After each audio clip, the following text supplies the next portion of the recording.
No idea. It's happily married. Major, what? Major! What? The three of us won't fit in there. Sure you will.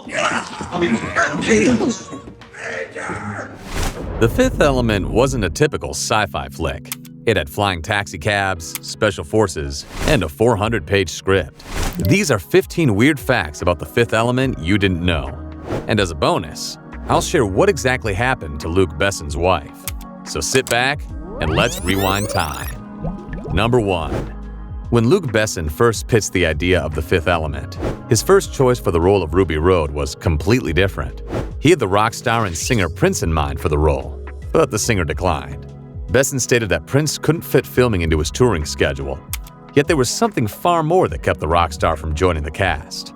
With Jean-Paul Gaultier designing the costumes, it was presented to Prince, but the singer called the costumes too effeminate.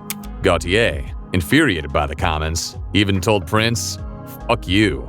Gaultier later said Prince mistook his accent for cursing. So, Besson turned to comedy actor Chris Tucker, and the rest is history. But even this is not as wild as having two main actors never appearing on screen together. Number 2.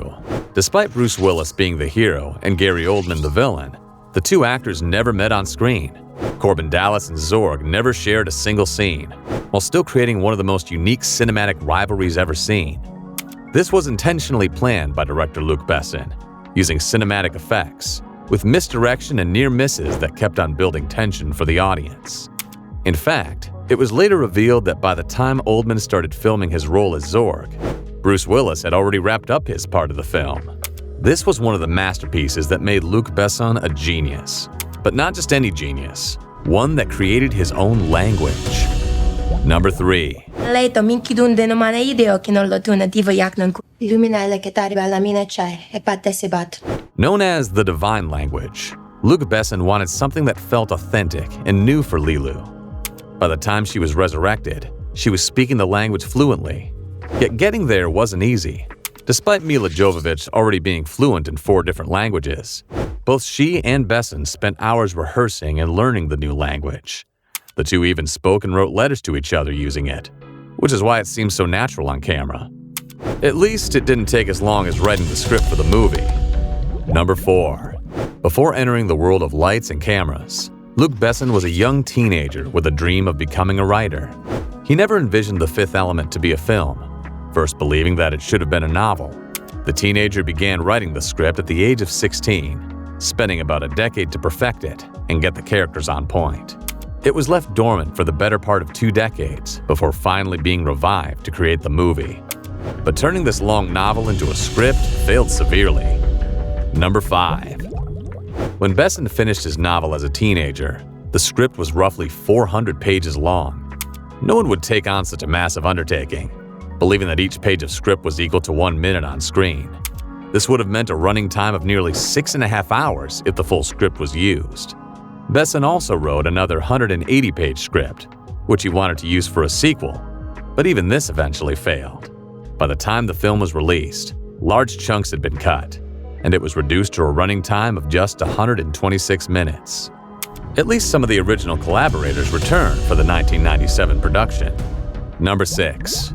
When the first attempt at making The Fifth Element failed in 1991, Besson had already worked with French comic book artists Jean-Claude Mézières and Jean Giraud. When the first attempt failed, he kept in contact with the two after liking their work. Then, when the second attempt came along, Besson immediately called up his old friends. To continue along with the trend of people with the name Jean being collaborators, he reached out to polarizing French fashion designer Jean-Paul Gaultier for the costumes. Now, despite Prince declining the role, the rest of the cast were thrilled. Number 7. Let's face it, the first few Bruce Willis films were flops. The Bonfire of the Vanities, 1990, and Hudson Hawk, 1991, were both utter failures, and demand for Willis was at an all-time low. Meanwhile, Mel Gibson had just come off the all-time classic film Braveheart, and Besson wanted Gibson to play the role of Corbin Dallas. Unfortunately, he declined, leaving the production without a hero. So, Besson turned to Willis, who initially declined the role, calling it too risky due to the nature of the film. Yet, he'd later run into Willis a second time, and when Bruce read the script, he loved it. Can you imagine Mel Gibson playing Corbin Dallas? Number 8. Following the first failure of The Fifth Element, Luc Besson moved on to another movie. He directed the 1994 classic Leon the Professional.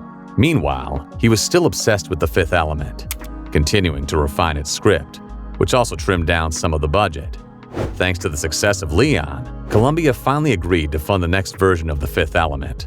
But it took a lot of convincing, and even then, the director and the studio still couldn't agree on the setting and location for the filming to take place. Number 9. Being a Frenchman, Luc Besson desperately wanted it to be filmed in his home country. Unfortunately, the production studio wanted desirable facilities, and most of the cast happened to be English. After weeks of searching for a way to get it done in France, Besson finally gave up. He and the studio agreed that London would be the best setting for the movie. Yet, some of the scenes played out in Egypt. Besson initially wanted to film in Egypt, but when he saw the landscapes of Mauritania, he immediately changed it, with all the African scenes being filmed in the country. But unlike most sci-fi movies, this one was filmed in the daylight. Number 10. Whether Besson had been watching the Aliens films or something similar, one notable difference is that the scenes never feel dark or eerie. When filming began, one important rule was that everything had to feel happy and cheerful, not dark and scary like other science fiction films of the time. So, Besson opted for filming mostly in the daylight, while using the wacky and bright colors in the costumes. What is divine light? This light! Much better, thank you, Alice. It worked, and completely redefined the way people looked at the sci-fi niche. The only problem was that being so perfect meant that it would be a little expensive. Number 11. Back in 1997, most top movies had a budget of less than $50 million. However, The Fifth Element would change all of this, with a budget of more than $90 million. A large part of this can be attributed to the costumes designed by Jean-Paul Gaultier, who at one point designed a jacket that was more than $5,000. He'd go on to design more than 900 costumes, paying specific attention to how they were worn by the cast. Yet, all this effort paid massive dividends, raking in more than $237 million at the box office, more than 75% of which came from outside the United States. So, despite all the setbacks, it was all worth it in the end. Number 12.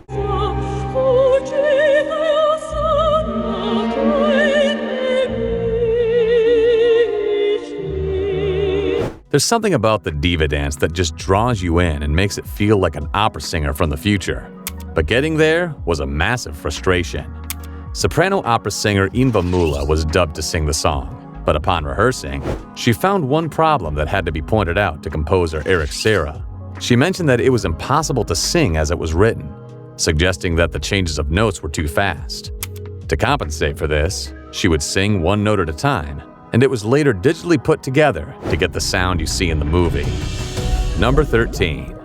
While most of the filming took place in the United Kingdom, the scenes depicting New York were never filmed in the city. With an already lofty budget, moving back and forth over the Atlantic would have been too expensive. So, a crew of 80 people spent more than 5 months constructing a 1/24th scale model of the Big Apple. Then, even in 1997, CGI was available, and the production crew would use it as a way of bringing in people, flying cars, and even a few memorable buildings. In fact, the scale model could have easily passed for the real deal. Number 14. The scantily clad heroine Lilu is one of the main stars of the film. To many, she might even be more important than Corbin Dallas. Yet, finding the right actress for the role nearly proved impossible.